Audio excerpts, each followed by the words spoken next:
Every living species faces a biological deadline.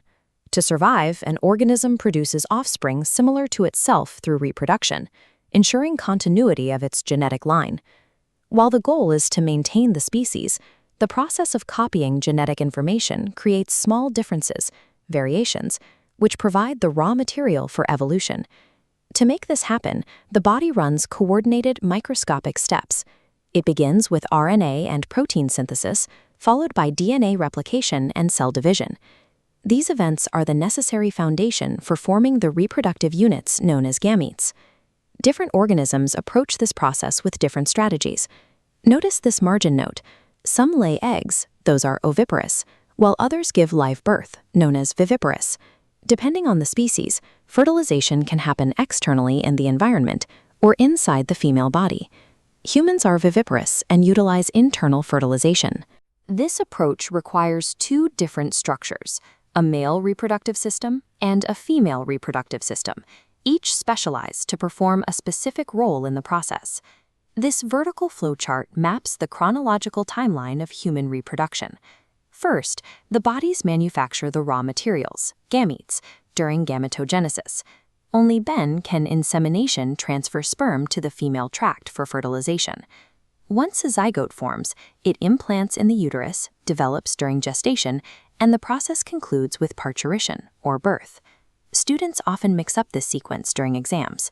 To keep them in order, isolate the first letters to form the acronym GIFIP: gametogenesis, insemination, fertilization, implantation, gestation, and parturition. To execute these stages, the body uses two categories of organs. This T-chart breaks them down into primary organs, or gonads, and secondary reproductive organs. Primary organs produce the actual gametes and secrete sex hormones, while secondary organs provide the transit pathways and physical support.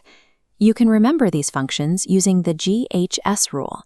G stands for gametes and H for hormones, both the responsibility of primary organs. S stands for support and transport, the role of the secondary organs. If the primary gonads do not produce gametes or hormones, the secondary structures remain idle. There is no cargo to transport and no chemical signals to coordinate the system's functions.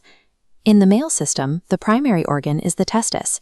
It is located outside the abdominal cavity in the scrotal sac. This placement is functional.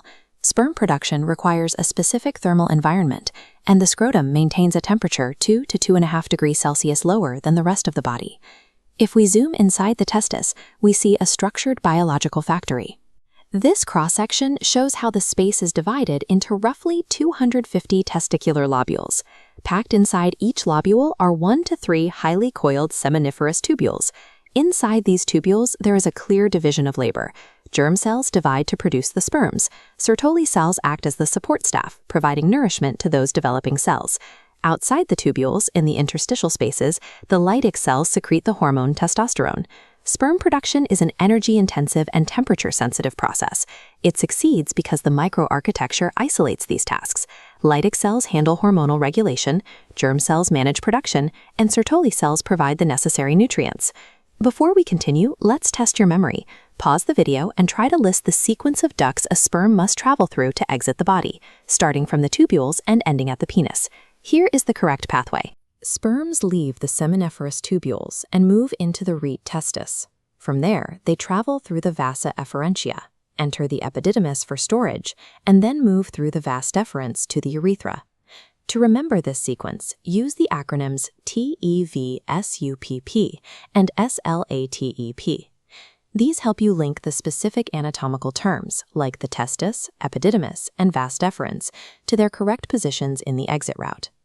As the sperms navigate these ducts, the accessory glands, the seminal vesicle, prostate, and Cowper's gland, add seminal plasma. This fluid contains fructose, which provides the energy sperms need for movement. This specific duct sequence connects the internal factory to the outside world, ensuring the gametes are properly stored, nourished, and transported. This summary slide is a high-density study tool. By looking at the macroscopic stages of reproduction next to the male anatomical pathway, you can see how the process relates to the physical structures. Let's review the essential facts. Gametes refers to the sperm and ovum. Primary organs are defined by their production of gametes and hormones.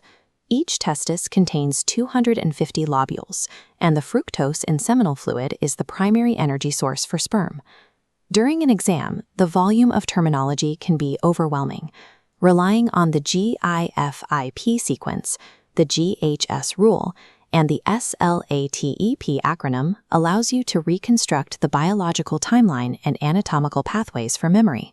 By moving from the overall timeline down to the cellular level and back out through the duct system, you have covered the fundamental mechanics of the human reproductive process.